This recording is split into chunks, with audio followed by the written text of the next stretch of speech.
month, NASM is giving you free courses.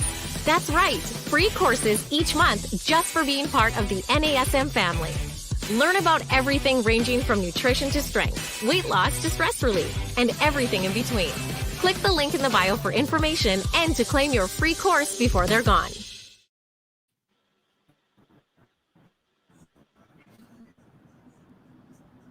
Hi, everyone. Welcome to our We Speak series here on the AFAA channel. My name is Katrina Pilkington, and I will be your host today as we discuss some topics around equity and inclusion here in our fitness community with our community. I'm thrilled to have two members of our group fitness instructor and personal trainer, specialist organization here at NASM and AFAA, and just want to dive into some topics surrounding our discussion about how to diversify your circle. So when I say the word your circle, I mean those people who influence your thought, those people who give you feedback, those people that you consider mentors and friends who sometimes give you the things that you don't want to hear, but that makes you better. And what I love that we have in our community is a wealth of knowledge from all different perspectives, all different tenure, but also all parts of the world. So today I have two guests with me here. Yamisi, you've seen before. She's going to be here joining us from New York. And then I also have Vinay, who's going to be joining us from the AFAA family in India. So welcome our two guests today. Hello. Hello. What time is it? Is it time for bed? I'm so sorry. Our time zones are all over the place. So thank you so much for taking the time to hang out with me today, the two of you. You're welcome. Thanks for having me. Welcome, Katrina. It's 9:33 p.m. right now, and I'm super excited. I'm just done for the day, done with my classes, and I'm here to join you guys for this amazing discussion. Awesome. Well, I know that Yamisi, you've been here with me before, but still, I want to give you both the chance to give a quick overview of, how you landed in the fitness industry or wellness industry, as I like to call it, and how you became a part of the NASM and or AFAA family as a group fitness instructor and or a personal trainer. So I'll let you go ahead and go first, Yamisi. Okay, thank you. Well, I got into the fitness industry almost 20 years ago. I started as an athlete. I was a basketball coach for high school age boys and girls. And I kind of really fell in love with it. At the same time, I was also still playing basketball. So an injury and becoming friends with my physical therapists kind of opened my door to more range of things that I could do with just being a coach. And so they introduced me originally to being sort of our strength and conditioning specialist. So I went through that route and just fell in love with fitness. I spent some time in Atlanta doing boot camp training. When it became popular, I came back to New York and became a trainer, and then became certified with NASM with my PES a few years after that to kind of specialize and up my trade a little bit to reach more clients. So. Awesome. And I love that. We'll talk about like the injury thing and learning from those types of scenarios, because I know that's part of also diversifying your skills and school of thought. So thank you, Yamisi.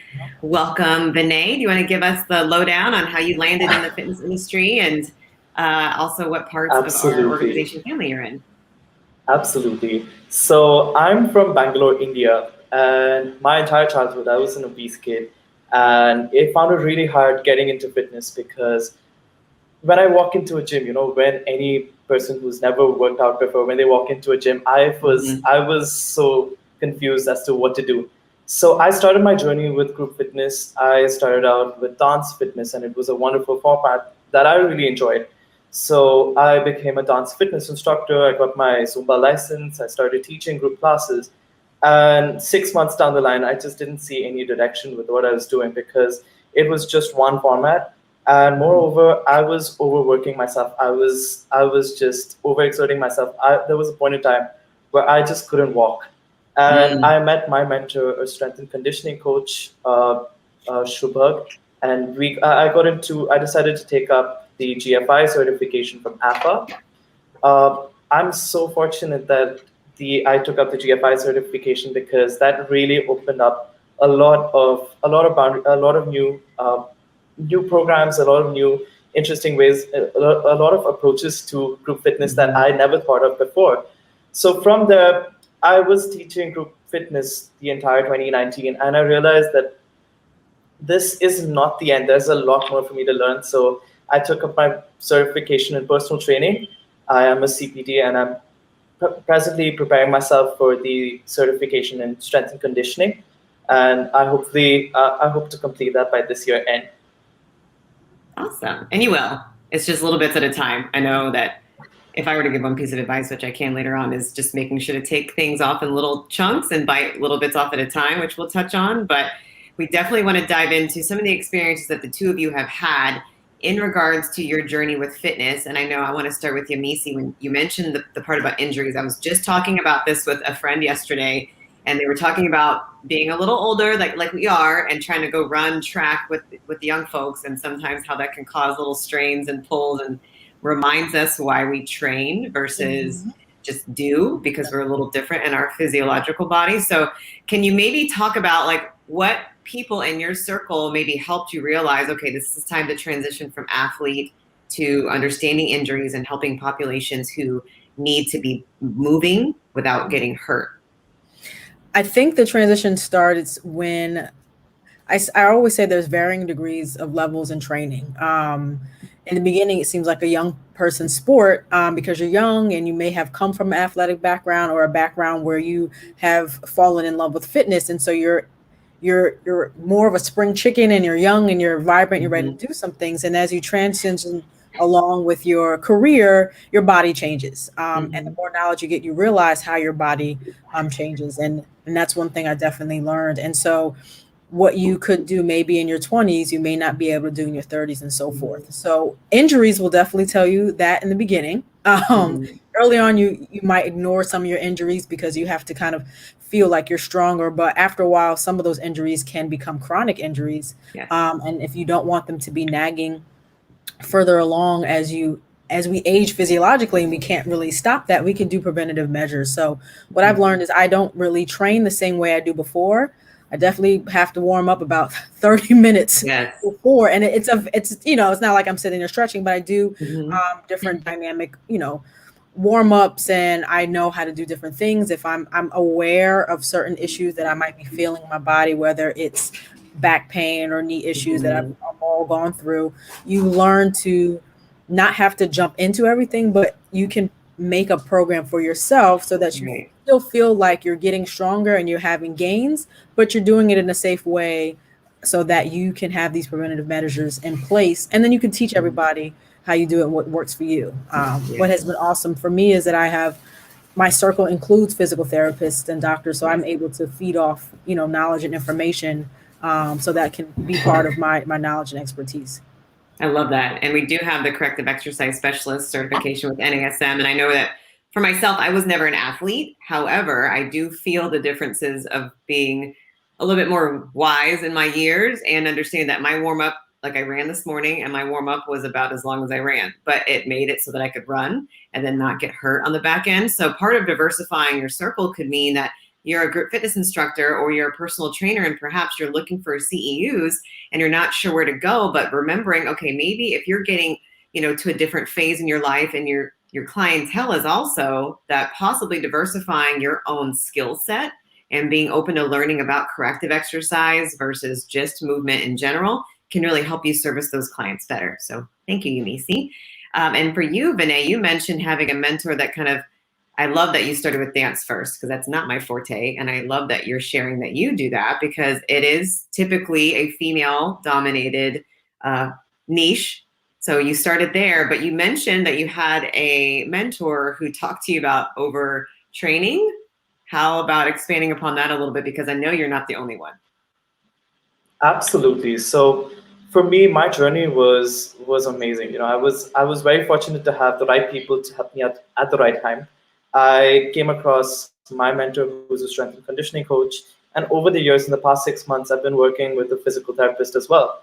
And I have my classmates, my batchmates from school, who have become registered dietitians, and I've been able to connect with them and understand different approaches towards training different people. As a novice personal trainer, someone who's just recently completed his personal training certification, I have a wide range of clients from people who are athletes to clients who've never worked out before in their life. And I'm very fortunate that I have these people who really guide me and who give me their insights as to what I can do to help my clients have a better experience with their workout, as well as make it a part of their lifestyle.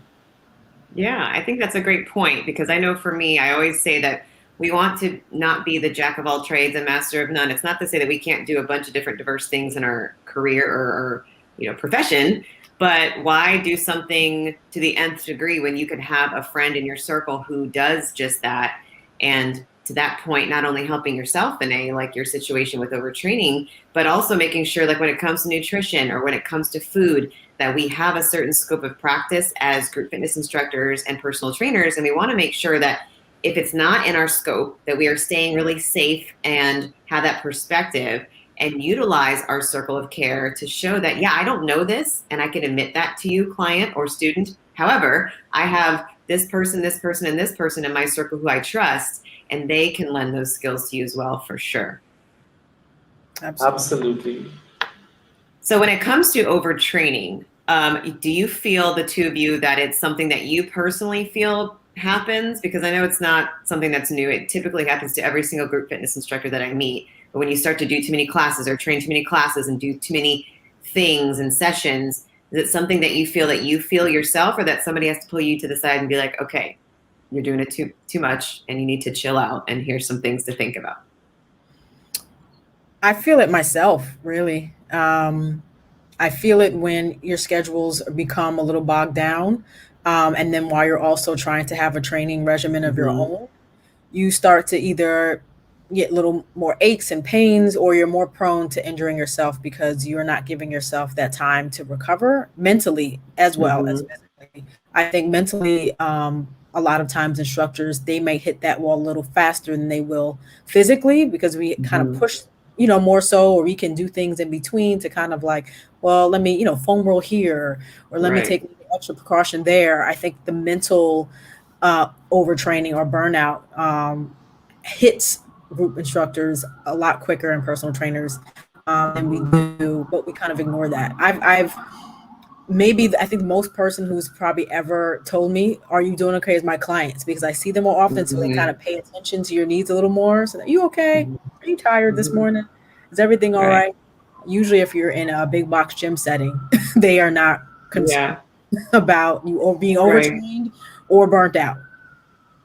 Right, that's true. Absolutely. How do the two of you feel that you've been able to grow as a result of your clientele / student pool? As far as like, I'm sure in the beginning, like for me, I had a specific niche that I thought I was going to train. And then of course, I didn't get to pick who's in my demographic. I just happened to train and work with the people that came to me and wanted to work with me. And it really taught me a lot of different life lessons. Can you think of any life lessons that your own diverse set of clients and students have lended to you in your career, and how that's expanded your thought a little bit? Absolutely. So my journey as a group fitness instructor, I started my own studio in 2018. And with my clients, most of them were people who never worked out before, just like me. So I was able to connect with them on an emotional basis, but then they all felt the same plateau that I faced. And I realized that it requires a lot of emotional support, as well as individualizing a program than just focusing on presenting a group class. I was very fortunate to see that, I have noticed that people have never worked out before, and giving them a program that they can sustain, that can suit their schedule or their family commitments, and trying to come up with ways to keep people active and moving throughout the entire day was something that was very challenging for me. But then I was able to realize that it was about our approach to giving them an exercise program that they can actually enjoy and make a part of their day-to-day routine, and actually take even 5 minutes out to just go out for a quick walk, or maybe do 10 squats while they're working. So these were small things that I found as tips to keep people engaged throughout the day in some sort of physical activity. That's awesome. Yeah, I know for me, I'm back in Florida. I started my career here. I moved out west and came back, and it's a very different dichotomy with the two different coasts, just for me personally. But that big, huge plethora of different clientele has all taught me different things, from folks who are retired and just wanted to get moving and stay in community with one another with me, to those who had really focused and, targeted goals. I think that having that openness to having a diverse client and student circle as an instructor or a trainer is important too, to not get yourself so focused and tunnel visioned on one subset of humans that you can really make an impact on. How have the two of you, thinking about your circle, how have you been able to connect with and or stay in touch with and network in this time that we are in for the past year and a half? How has that shifted a lot? I know for me it was conferences and I miss them a lot, but I've connected with a lot more people as a direct result of being focused on my computer and my social media. What about you, I think social media is an amazing platform. I've been able to connect with people who I haven't been in touch with for years. I've come to know about classmates, schoolmates, and people who I haven't been in touch with for years, who are also a part of this health and wellness industry. And I've been able to build relationships with people over the past 6 months. We have a community of instructors working with us, even if we're taking online classes. It's been amazing that I've been able to get a network of people, build a network of people, and actually grow a community together. And I think that this wouldn't have happened without the pandemic, because staying at home, having access to the entire world just in front of your computer is something that you wouldn't have thought of, or people wouldn't have thought of otherwise without the pandemic. Yeah, that's true. For you, Yamisi, do you think there's a fine line and a balance between like overconsumption and taking the time to intentionally connect? I think that's where I'm at for sure.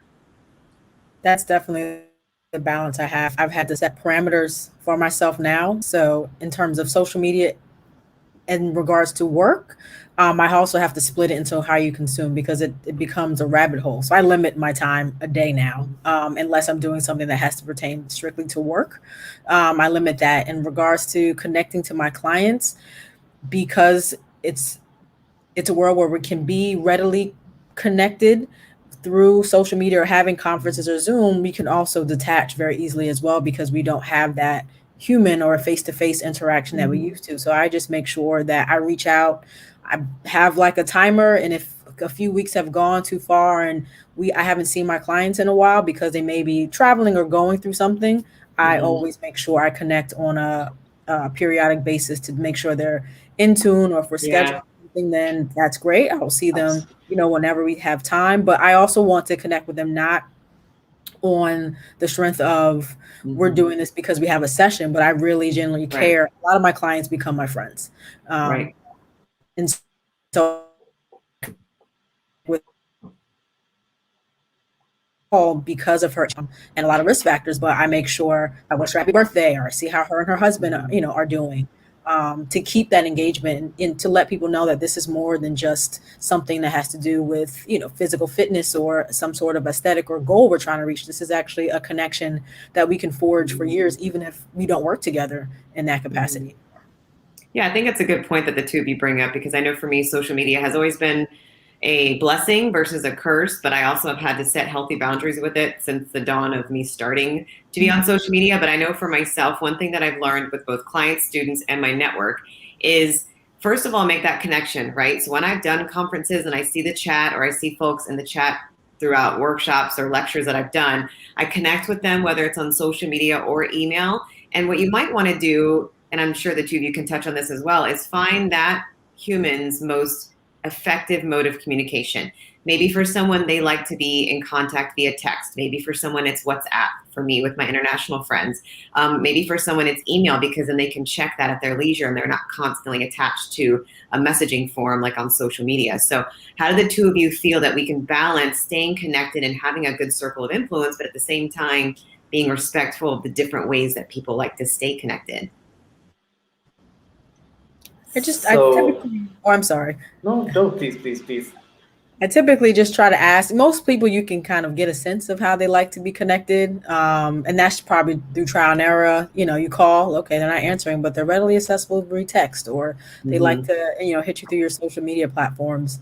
I think once you kind of find that balance, just generally asking the question, hey, I just want to check in with you. What's the easiest way for us to connect or keep in touch, or to see what they generally respond to a lot quicker than they by another means, is probably the best avenue that I use to keep in touch with everyone. That's a good point. Thank you. What about you, Vinay? So I've been following the other live streams on the AFA and ASM page. So I came across Angie Miller speaking about this wonderful concept of zombie clients, literally. And I'm going through this right now. Clients who call me up at 11 o'clock in the night, speak to me for 2 hours. I had to turn my phone off today before a meeting because I just get calls after calls. And it's hard to give your 100% when you have people who are emotionally draining on you. Because once, at least I have been able to establish rapport with my clients, I see that they are opening up about each and every situation that they have in their life.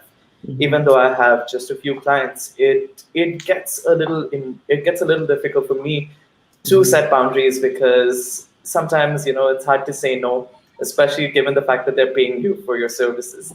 So, Right. so that's been a little situation that I've been working with for the past few months, but I've tried working it out now. Just I had to step my foot down and tell them there's nothing that I can do. I have set certain time limits, and this is when I'm available for you guys. Right. It's definitely different with clientele and students. And I know even for myself and the work that I do with EEDI work, that sometimes I'll set up a happy hour with some of my colleagues, and it'll be like once every 2 weeks or every month, if that.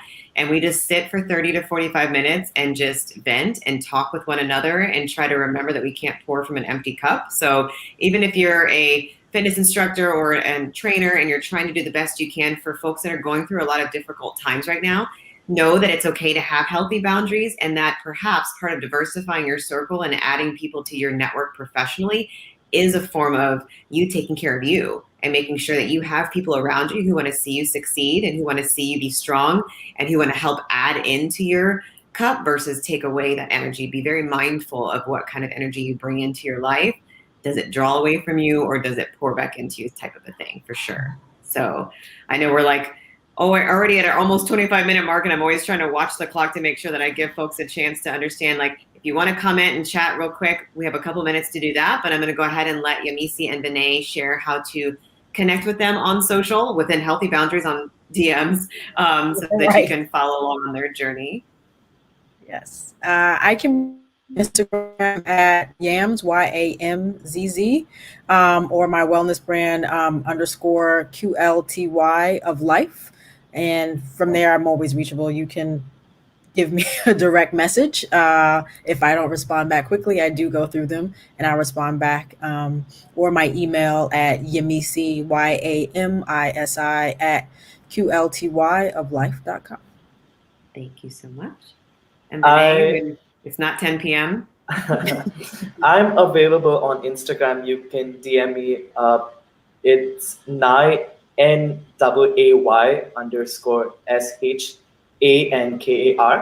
Nay_Shankar.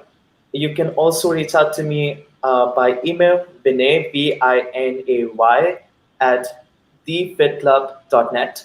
That's THEFITCLUB.net. Thank you so much. And I just want to say thank you for anyone who's taken the time to listen to us chat and know that we are part of your network and circle, even if it's virtually. I want to say thank you to my two guests who've taken the time today to include me in your day of scheduling and everything else going on, just for some dialogue and time and community. And I want to thank everyone who's taken the time to tune in to this show. We have one more episode next week to close out this series as we speak to our community about just what we've learned from our students, what we've learned from the world of fitness that we've been in so far. So tune in with us next week at the same time, and I will look forward to chatting with you then. Have a great day. Thank you, guys. Bye-bye. Thank you.